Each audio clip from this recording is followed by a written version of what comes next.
Selamat pagi, selamat siang, selamat sore, selamat malam, kapanpun rekan-rekan semua menyaksikan podcast ini. Kembali lagi di Border Talk, satu-satunya podcast yang berani berdiri di garis perbatasan untuk membahas antara hukum dengan realita. Bersama saya Pane. Dan saya Arga.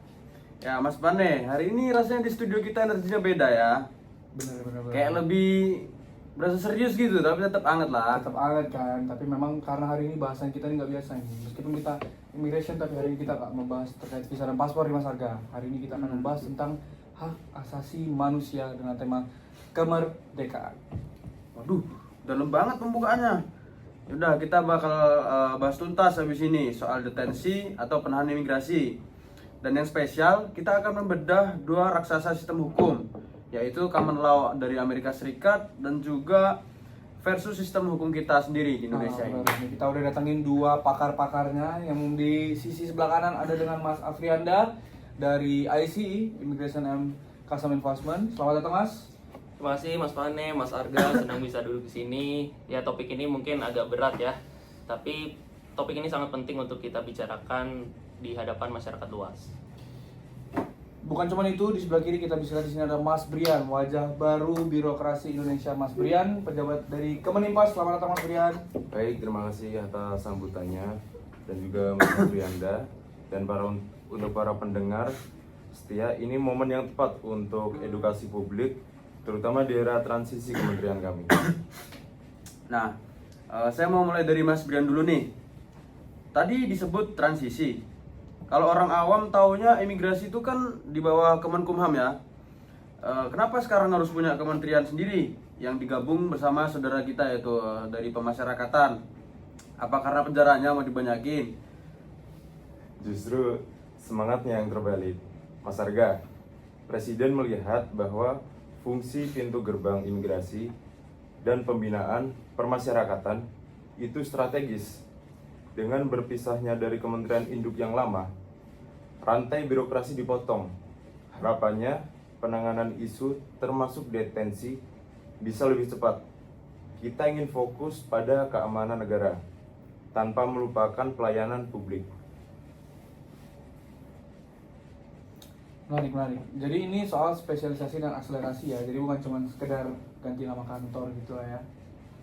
Tepat sekali. Fokus kami di Kementerian Imigrasi dan Pemasyarakatan sekarang adalah pengawasan yang terintegrasi. Detensi bukan lagi sekedar gudang orang asing, tapi bagian dari siklus penegakan hukum yang bermartabat. Oke, terima kasih. Jadi, tapi kita tinggalkan dulu nih, Mas Arga, sedikit tentang Indonesia. Kita langsung terbang dulu, kita berangkat ke Amerika Serikat bersama Mas Afrianda. Jadi, Mas Afrianda, kalau saya dengar sistem detensi di Amerika Serikat itu unik ya, karena katanya melibatkan sektor swasta. Itu maksudnya gimana Mas Afrianda? Wih, Mas Pane ini kayaknya risetnya dalam juga ya.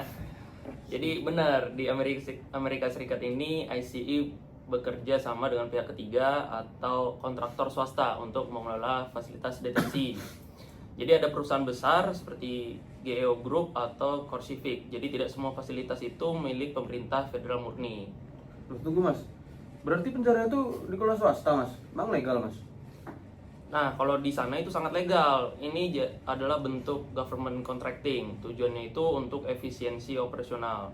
Tapi tentu standar operasionalnya atau SOP-nya tetap mengacu pada PBNDS atau Performance Based National Detention Standards yang dibuat oleh ICE. Jadi kami yang mengawasi mereka.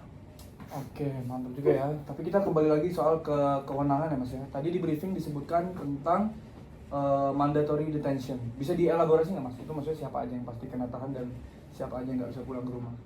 Nah, begini Mas Pane. Jadi dalam INA atau Immigration and Nationality Act itu kalau misalnya di Indonesia kayak UU keimigrasian. Jadi di pasal atau section 236C, Kongres Amerika Serikat itu menetapkan aturan keras.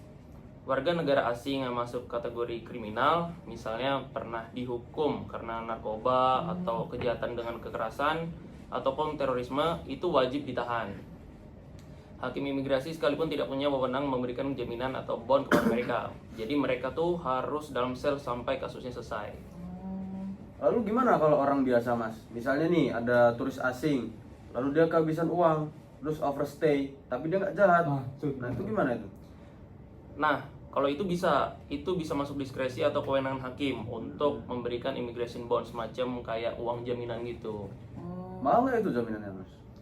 Kalau masalah mahal itu relatif ya, tapi bagi kebanyakan orang itu mahal. Misalnya sekitar $1.500, tapi rata-rata hakim tuh netapin di angka $5.000 sampai $10.000. Jadi kalau misalnya di Indonesia setara 75 sampai 5 juta ya? Iya, sampai 150 juta.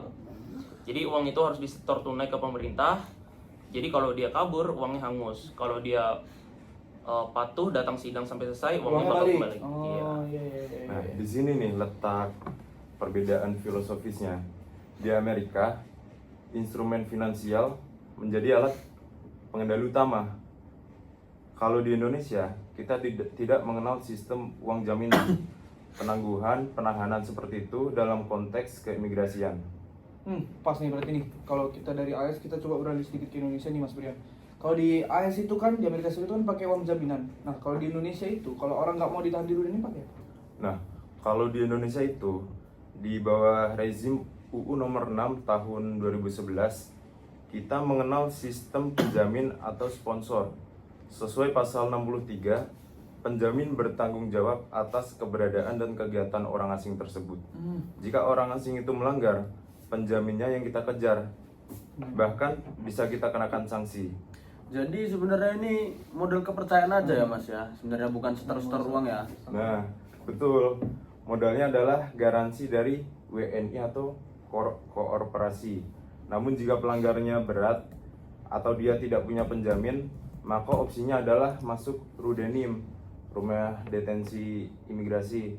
Seperti yang saya singgung di awal, pendekatan kita adalah administratif. Administratif ya. Nah ini Mas Brian nih, saya mau gali lagi nih soal durasi 10 tahun yang sempat viral waktu itu di pembahasan hukum. Bener nggak sih orang itu bisa ditahan 10 tahun tanpa keputusan pengadilan? Nah, jadi gini, secara tekstual dalam pasal 85 ayat 2 memang disebutkan perpanjangan detensi dapat dilakukan hingga 10 tahun. Tapi mohon dipahami konteksnya.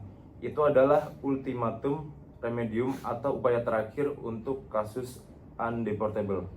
Portable. Contoh kasus undeportable itu seperti apa nih Mas Brian? Nah, contohnya tuh seperti pengungsi yang ditolak negara ketiga atau seseorang yang negaranya sedang konflik total sehingga tidak ada penerbangan ke sana, atau negaranya tidak mengakui dia sebagai warga negara stateless. Kita tidak mungkin melepasnya dia begitu saja ke jalanan. Dia sebagai warga negara tanpa dokumen. Tapi kita juga tidak bisa memulangkan dia, maka dia berada di dalam pengawasan Rudenim. Kalau 10 tahun di Rudenim mas, itu fasilitasnya gimana mas? Apa dikasih tiker doang, apa makan juga? Gimana mas kalau itu 10 tahun di Rudenim itu mas, coba? Ya nggak gitu juga Mas Erga. Di bawah Kementerian Imigrasi dan Pemasyarakatan, standar Rudenim harus kita tingkatkan terus. Hak dasar mereka dipenuhi, makan 3 kali sehari, layanan kesehatan, tempat ibadah, bahkan sarana olahraga. Kami menjunjung HAM. Kami sadar mereka bukan kriminal. Mereka adalah pelanggar administratif. Namun tentu kebebasan geraknya dibatasi. Menarik, jadi ada pergeseran paradigma sedikit di sini ya, bahwasanya Rudenim itu bukan penjara yang isinya untuk menyiksa, tapi fasilitas penampungan untuk kontrol. Karena selalu mungkin sama Mas Brian tadi, bahwasanya fasilitas Rudenim itu selalu berusaha untuk ditingkatkan. Dan menjunjung HAM juga ya, pastinya. Betul, pastinya. Jadi nggak pakai tikar doang dia, Ya, tetap dia makan enak. Saya kira juga tidurnya di tikar tadinya. Iya, Enggak dong. gitu juga ya. Nah, oke, menarik, udah kita bahas terkait teori hukum. Sekarang udah saatnya kita validasi dengan kenyataan di lapangan. Nah, gimana tim? Udah disiapkan belum untuk teleponnya dengan Mas Afrianda? Boleh. Mas Afrianda, Mas Akbar Zulfani, sorry. Kita udah kedatangan juga nih sama Mas Akbar Zulfani. Sebentar saya hubungin dulu ya. Coba tim untuk soundnya. Boleh di setting dulu. Oke, ini di-cut sih, kan nanti ya. Oh enggak ada, kita mainnya mantap. Boleh saya berbicara dengan Pak Dulfan? Udah di-record. Halo Mas Akbar, selamat apa nih? Selamat sore. Selamat sore lah ya. Halo, gimana Mas Pane? Selamat Iya, sore. gimana? Iya, gimana Mas Akbar nih? Kita mau banyak tanya-tanya nih. Sebelumnya kita sapa dulu Mas Akbar. Bisa perkenalan dulu Mas Akbar dari mana nih Mas Akbar? Halo, saya Akbar. Saya ex Deten nih Mas. Ex Deten nih ya. Oke, Iya. boleh nih. Coba kayaknya ada yang mau ngomong nih sama Mas Akbar nih. Boleh, boleh. Halo Mas Akbar, gimana kabarnya? Gimana, Officer Afrianda? Aduh, Ya semoga pengalaman dikit ya, masa lalu Mas seragam. Akbar nih gak bikin trauma karena ngeliat seragam saya ya. ya trauma-trauma dikit ada lah ya. Cuman, ya gimana udah perjalanan hidup? Ini ada yang mau ngomong lagi Mas. Jadi gini Mas Akbar, saya Ya, Arta, gimana? Mas. Mas Akbar, tadi Mas Afrianda ini cerita soal uang jaminan $10.000 dan juga Mas Ya. Brian tadi cerita soal fasilitas. Waktu Mas Akbar ini ditahan di Amerika Serikat sana, apa yang paling Mas rasakan? Apakah sempat ditawarin jaminan gitu Mas? Oh, waktu itu sih kita ke kasusnya dulu ya. Kasus saya waktu itu visa turis, cuman dipakai buat kerja. Oh, Waktu itu ya saya cerita dikit lah ya. ya boleh Mas, sharing Mas. Waktu itu saya ditangkapnya di proyek bangunan waktu lagi lunch break. Kalau buat soal jaminan sih waktu itu ditetapinnya di angka $7.500. Kalau buat kuli ilegal kayak saya ya gimana mau nyari uang segitu Mas. Jadi ya mau nggak mau pasrah ditahan doang. Coba nih saya mau tanya dulu. Mas, saya juga mau sedikit tanya nih. Kalau waktu dulu Mas jadi DTNI di dalam sel itu keseharian seperti apa Mas? Bisa dijelasin nggak Mas kayak detailnya dari bangun atau penanganan kesehatannya gimana Mas? Oh boleh. Kalau rutinitas sih ya dibilang apa ya kayak ngebunuh mental gitulah. Mental. Bangun jam 6. Habis itu ya paling sarapan. Sarapannya mentok-mentok sereal, bubur yang apa sih? Kayak kertas yang dikasih air gitu, Kertas ambar. Iya, paham. Habis itu kita juga cuma boleh di ruang tengah. Itu pun cuma nonton TV sama main kartu. Belum lagi di sana kan kita itu bareng orang-orang dari kayak Meksiko, Guatemala, El Salvador gitu. Jadi komunikasinya juga terkendala lah. Kadang juga mereka itu Susah pastinya. mereka itu juga sering terjadi gesekan lah antara mereka gitu. Sering terjadi gesekan. Boleh saya kembali lagi Mas Afrianda ya, Mas. Boleh. Kalau kata deteni-deteni lain nih Mas, katanya telepon di dalam fasilitas detensi itu biasanya berbayar dan mahal ya Mas Akbar. Wah, itu jangan ditanya Mas Aprianda. Itu sistemnya collect call. Jadi hitungannya per menit itu mahal banget. Jadi kalau mikir buat nelpon keluarga di Indonesia itu harus mikir berkali-kali lah. Soalnya mahal banget. Jadi mau gak mau ya kita harus tahan mikir ulang lah buat nelpon keluarga di Indonesia. Itu juga jadi salah satu hambatan sih. Oke deh Mas Akbar. Ini ada Mas Brian yang mau nanya juga nih. Ya, halo Mas Akbar. Yo Mas Brian. Ya, saya mau nanya nih, perlakuan Boleh. petugas di sana tuh gimana sih? Ada diskriminasi atau kekerasan fisik gitu atau enggak? Nah, syukurnya sih kalau di Amerika itu nggak ada kekerasan fisik. Cuman memang petugasnya kayak robot Mas Brian. Kayak dingin gitu dong. Jalan ya kayak robot gitulah, kayak robot yang diprogram gitu. Ya. Cuman yang bikin saya shock itu pas perpindahan Mas Brian.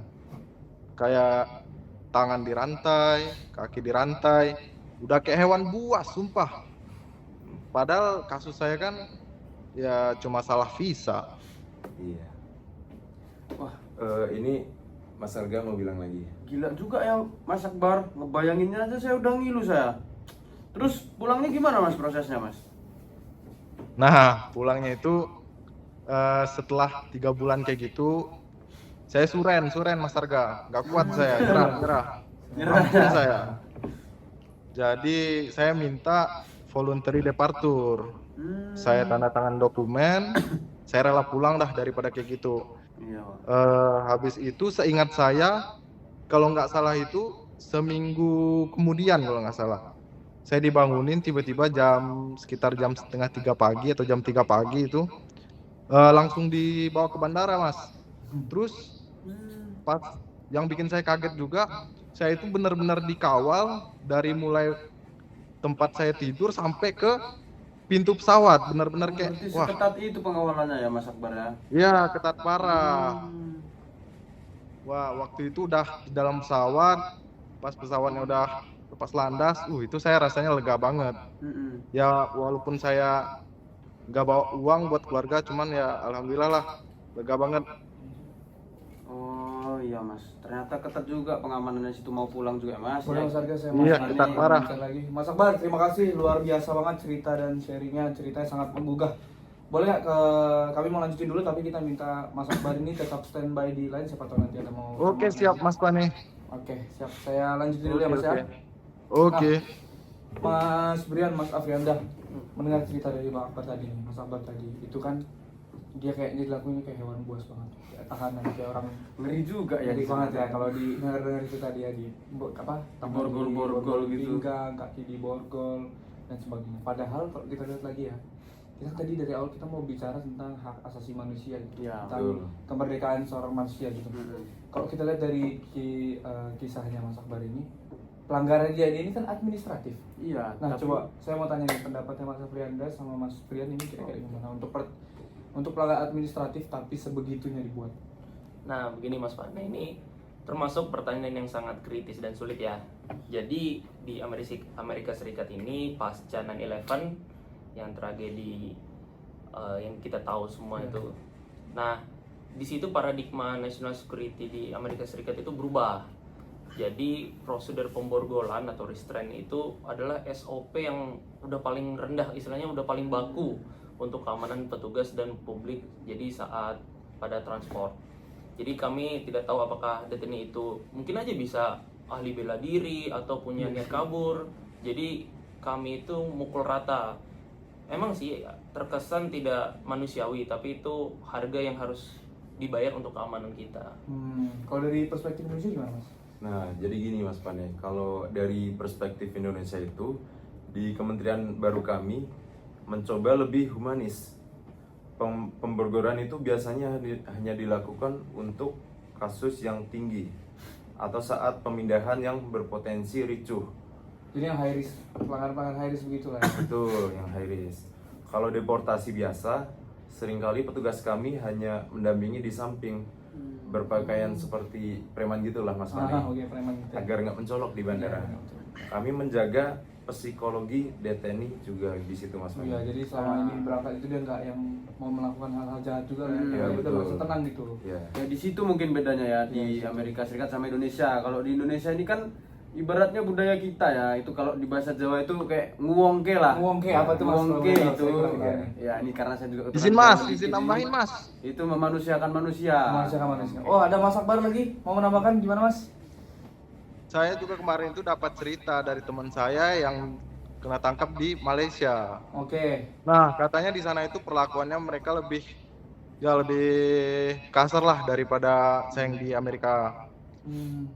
Cuman mungkin buat di Amerika ini fasilitasnya udah memadai dibanding Indonesia. Cuman ya itu balik lagi kata Mas Arga, kalau di Indonesia itu lebih memanusiakan manusia lah. Oke. Iya bersih lebih manusia. Eh, Nih ada Iya. ini harusnya disampaikan paling tepatnya untuk orang imigrasi, pejabat imigrasi Indonesia nih Mas. Langsung. Betul, dengar Ya. tuh Mas Brian. Ya gini Mas Akbar, terima kasih Mas atas feedbacknya. Itu juga jadi catatan penting untuk kami untuk terus memperbaiki fasilitas rute minim agar layak huni yang minimal seperti standar internasional. Internasional, Ya. benar. Kita nggak boleh kalah itu. Oke. Rasa-rasanya kita udah mau masuk ke segmen akhir, cuman boleh nggak nih kalau saya sharing juga nih terkait tentang DTNI yang ada di Indonesia ini? Boleh Mas. Saya pernah waktu itu ketika kurang lebih 3 tahun lalu lah, pertama kali saya mengunjungi Rudenim. Memang kalau dilihat apa ya, kita ini menjunjung sekali yang namanya hak asasi manusia. Karena kalau saya lihat detaini itu orang yang ditahan di rumah detensi yang ada di Indonesia itu.